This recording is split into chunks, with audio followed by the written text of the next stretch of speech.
Chandanagar railway station के करीब चोरी की वारदात, 2 चोर गिरफ्तार, 5 मोटरसाइकिलें और 1 मोबाइल फ़ोन बरामद। तेलंगाना के दारुल हुकूमत शहर हैदराबाद के इलाके चंदानगर इलाके में पुलिस ने चोरी की वारदात में मुलव्वस 2 चोरों को गिरफ्तार कर लिया।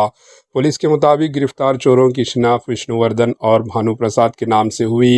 इल्ज़ाम है कि दोनों ने 22 जुलाई 2026 को चंदानगर रेलवे स्टेशन के करीब एक शख्स को धमकाकर इसका मोबाइल फ़ोन छीन लिया था।